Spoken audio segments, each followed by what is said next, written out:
우리나라도 아시안컵 시작하기 전에 우승 후보로 딱 4팀을 꼽았잖아요. 호주, 이란, 한국, 일본. 근데 요 4개 중에 솔직히 좀 호주는 빼겠습니다. 호주 빼고 그 자리에 사우디나 카타르가 들어가는 게 맞을 것 같고 여기도 솔직히 좀 경기력 답답해요. 그러니까 지배는 하고 있어요. 매 경기 이라크 경기도 그렇고 베트남 경기도 본인들이 지배는 하고 있지만 어떻게 보면 미토마가 없다 보니까 왼쪽에서 스피드가 안 나고요. 미나미노는 약간 우리나라에서 이재성 선수가 왼쪽으로 뛰는 느낌이 나잖아요. 그러니까 속도감이 안 살고요. 스트라이커가 없습니다. 그러니까 9번 스트라이커가 어떻게 보면 우에다가 뛰어야 되는데 우에다도 컨실이 좀 별로 안 좋아 보여요.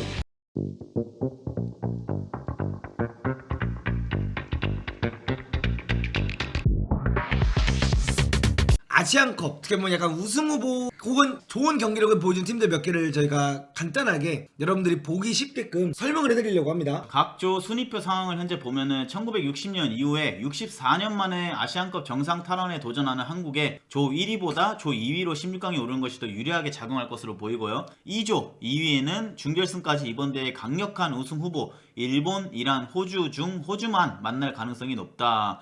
우선 한국이 2조 2위가 된다면은 F조 1위와 토너먼트 첫 대결을 하게 되고 F조에서는 사우디아라비아와 거의 만나게 될 확률이 높다. 그리고 사우디아라비아와 태국은 각각 국제축구연맹 랭킹에서는 현재 56위와 113위이고 사우디아라비아 역대 4번째 아시안컵 우승에 도전하고 있지만 이번 대회에서 언급되는 강력한 우승 후보까지는 아니며 2위로 지금 올라오고 있는 태국은 객관적인 전력에서 많이 떨어진다. 그래서 16강을 만약 통과하게 되면은 우리나라는 8강에서 호주를 만날 가능성이 상당히 높다. 근데 사우디아라비아가 여러분들 쉽지 않아요. 그러니까 만치니 감독이 짧은 시간 안에 그래도 팀을 상당히 잘 꾸렸다라는 게 좀 느껴지고 그리고 3백을 써서 이제 경기장에 많이 나오는데 확실히 그 양쪽 윙백이 상당히 스피드가 있고 괜찮은 공격 본능이 있더라고요. 그래서 만치니가 처음 부임했을 때 우리도 강인이가 없었지만 그때 떴을 때 사우디랑 지금 사우디는 느낌이 완전 다릅니다. 그때 사우디는 좀 많이 답답했던 느낌이 있는데 요번에 이제 칸노가 수비형에서 볼 잡을 때마다 양쪽 윙백이 쭉쭉 나가주면서 그 뒷공간에 때려주고 걔네들이 논스톱으로 올라오는 크로스에 또 위협적인 상황이 많이 나오더라고요. 그리고 알다우살이라고 그 월드컵 때 넘버 10 그 선수가 안쪽으로 들어가면서 약간 아자르로를 소화하고 있고 그래서 여기도 칸노도 굉장히 위험한 선수고요. 네. 솔직히 칸노가 사우디 사람이 아니라 한국 사람이었다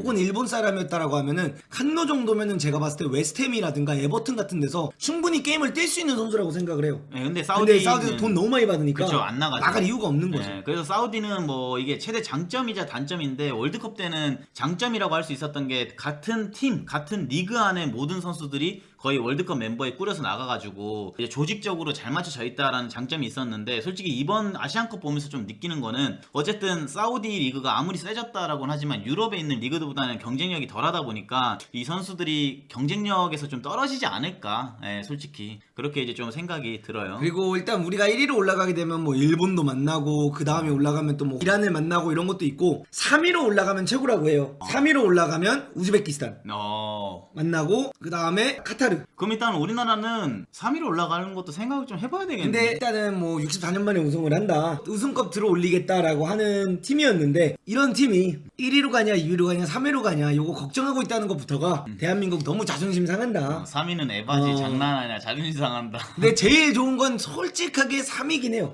솔직히 여러분 여러분들 제일 좋은 대진표는 3위긴 합니다. 차라리 카타르가 개최국이어도 카타르가 아피프랑 몇 명 빼면 시체라서 차라리 카타르랑 붙는 게 솔직히 낫고요. 이란이나 뭐 일본 아니면은 사우디 만날 바에는 3위가 저는 제일 긍정적일 거라고 생각을 하고 그리고 우즈벡 만나는 게 나아요. 네, 우즈벡이 어제 호주랑 경기하는 거를 보니까 그렇게까지 강하진 않더라고요. 일단 이란에 대해서 조금 어제 김코치도 경기를 봤잖아요. 이란의 장점이 뭐였죠? 일단 어제 솔직히 이번 대회 때 타레미 아주문이 그렇게까지 1, 2차전에서 매력적인 모습을 많이 보여주지 못했다라는 평가가 많았는데 이제 이란 감독이 이 두 선수를 동시에 쓰면서 약간 우리나라의 조규성 손흥민 선수를 쓰는 것처럼 타레미가 약간 아주문보다 아래쪽에서 게임 플레이메이커를 해주고 아주문이 뭔가 타겟터로서 골을 좀 넣어주는 역할을 해주는데 타레미한테 공이 갔을 때 아주문의 움직임이 상당히 매력적이고요. 그리고 어제 솔직히 상대편이 그 UAE가 멤버가 좀 빠져가지고 이란 선수들을 그렇게까지 위협적으로 공략을 하지 못해서 수비 라인에서는 솔직히 모르겠어요. 이 수비 선수들이 좋은지 안 좋은지까지는 모르겠는데 확실히 이란 선수들답게 피지컬이 압도적이고 양쪽 윙도 빠르고 상당히 괜찮은 팀이다. 그리고 가장 중요한 거는 골키퍼가 일단 여러분들 공을 던지면 투척을 합니다. 아, 투척기예요. 베이라만. 그렇기 때문에 킥도 좋고 투척도 잘하기 때문에 우리가 만약에 공격을 하다가 이란이 공을 딱 잡았어요, 골키퍼가.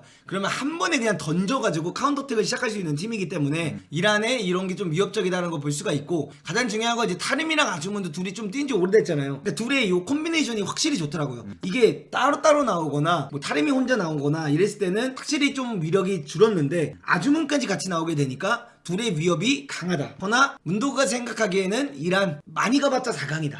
근데 저는 지금 호주도 그렇고 우리가 아시안컵 시작하기 전에 우승 후보로 딱 4팀을 꼽았잖아요. 호주, 이란, 한국, 일본. 네. 근데 요 4개 중에 솔직히 좀 호주는 빼겠습니다. 네. 호주 빼고 그 자리에 사우디나 카타르가 들어가는 게 맞을 것 같고, 그리고 이제 이란도 솔직히 뭐첫 경기, 두 번째 경기 보고 많이 실망했다라고 하시는데 어제 경기 보고는 또 약간 생각이 좀 달라져서 전 이란도 충분히 우승권에 들어갈 수 있는 팀 중 하나다. 네.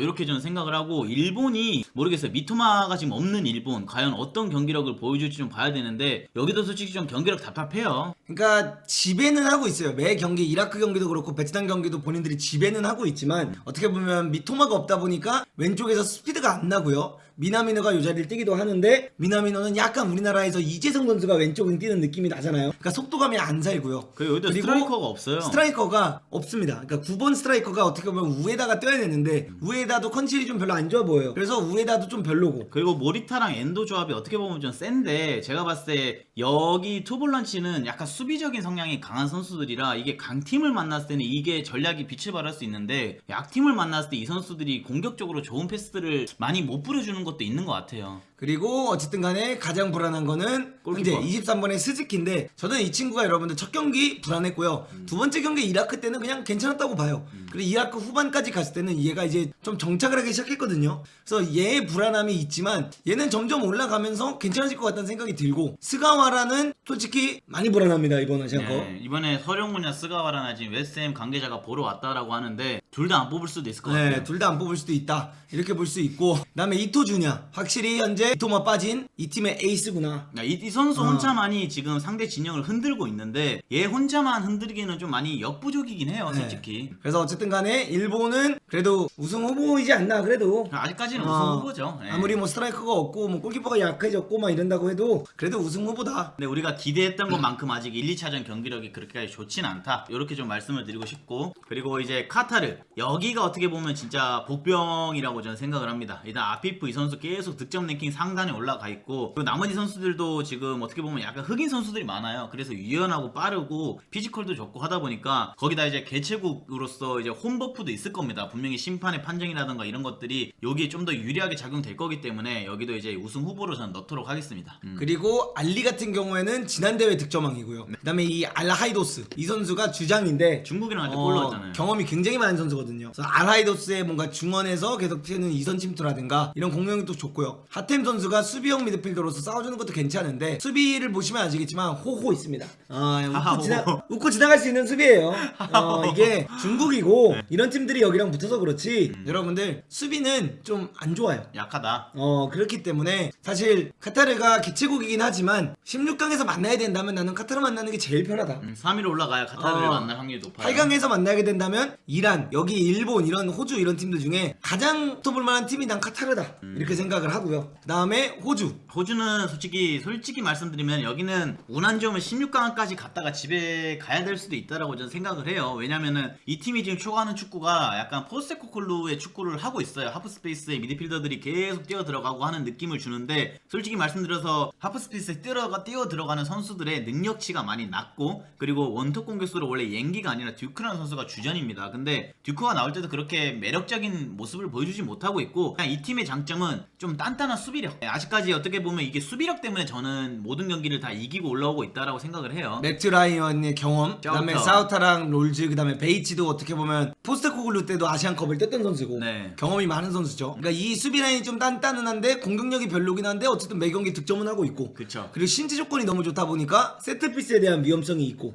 그래서 내용이 엄청나게 막 멋진 축구를 한다든가 화끈한 축구를 하는 느낌은 아닌데 어쨌든 결과를 가져가고 있어요. 그러니까 멋진 축구를 하고 싶어 하는데, 저는 팀은 선수의 능력이 안 되죠. 그죠. 근데 이 팀은 제가 봤을 때 그냥 뚝배기 축구 하면은 진짜 헤딩 축구 하면은 잘할 수 있는데 계속 감독이 그 축구를 버리지 않는다면은 분명히 16강이나 8강에서 발목을 잡힐 거다. 좀 강한 팀 만나면 발목 잡힌다고 저는 생각을 합니다. 네, 그래서 호주의 이제 지켜볼 선수 같은 경우에는 이 어빈 선수가 지켜볼 선수라는 것 자체가 네. 문제라는 거예요. 그쵸. 그냥 갤레거라고 보시면 됩니다. 열심히 키 큰 갤레거. 근데 동작이 덜 유연해요. 상당히 굼뜹니다. 근데 이 팀이 보여줄 수 있는 매력은 어쨌든 경기 안 풀려도 갖다 붙이기 시작하는 순간 이 옌기라는 선수 피지컬이 악힌 편인데 키가 큽니다. 그래서 그냥 갖다 붙이기 시작하는 순간 위협적인 팀이 될 수는 있긴 하다. 그리고 세트피스 때 막 셔우터 이런 선수들이 올라오는데 상당히 제공권이 뛰어난 팀이다. 네, 이렇게 이제 봐집니다. 그리고 마지막으로 이제 제가 보고 있는 복병팀이죠. 아인슈타인.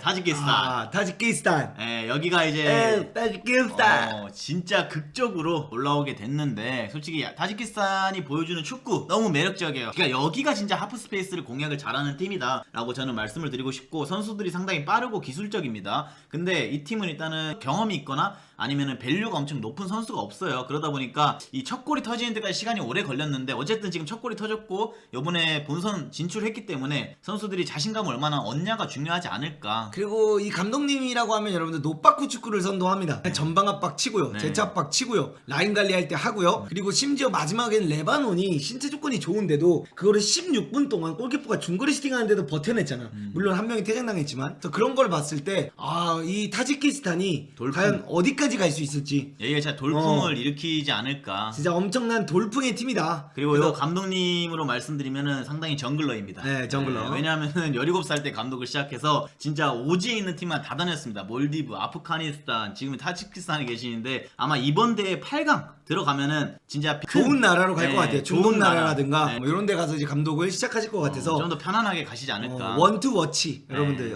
스마니 형이 조기 탈락했을 경우 원투워치 데려올 만한 아주 좋은 감독이다. 네, 크로아티아 사람입니다. 네, 그리고 요 7번에 우마르바예프랑 요 10번에 드잘리로프 아. 요 두 선수가 굉장히 경험이 많은 선수고 매력적이에요. 나머지는 다 2002년 2003년생들이에요. 거의 왼쪽 풀백에 나자로프 정도 빼주고 요렇게 3명 빼고는 네. 다 98년부터 2003년생 아래에 데리고 있는 선수들이기 때문에 타지키스탄이 성장세가 무섭다. 그리고 여기 지금 한 명 퇴장당해서 지금 선발라는 게 없는데 원래 13번에 이름이 갑자기 기억이 안 나는데 13번의 선수가 있는데 그 선수도 상당히 매력적인데 16강전까지 아쉽게도 못 뛰게 됩니다. 네, 그래서 요렇게까지 해가지고 뭔가 우승이 가능한 그래도 우승 후보 네 팀과 우리나라 네. 그 다음에 돌풍의 우리가 팀. 뽑은 돌풍팀 네. 명장 아인슈타인과 타지키스탄의 전사들 이렇게 말씀드리고 싶고 한 가지는 이 팀이 3차전까지 골을 못 넣었어요. 경기력은 좋고 빌드업 좋고 다 좋은데 골을 못 넣었는데 3차전에 2골을 넣었고요. VAR로 2골이 취소당했습니다. 그러니까 4골을 넣었어요. 그쵸. 그렇기 때문에 이 팀이 나는 만약에 16강에 올라가서 이란이라든가 일본, 대한민국만 피하면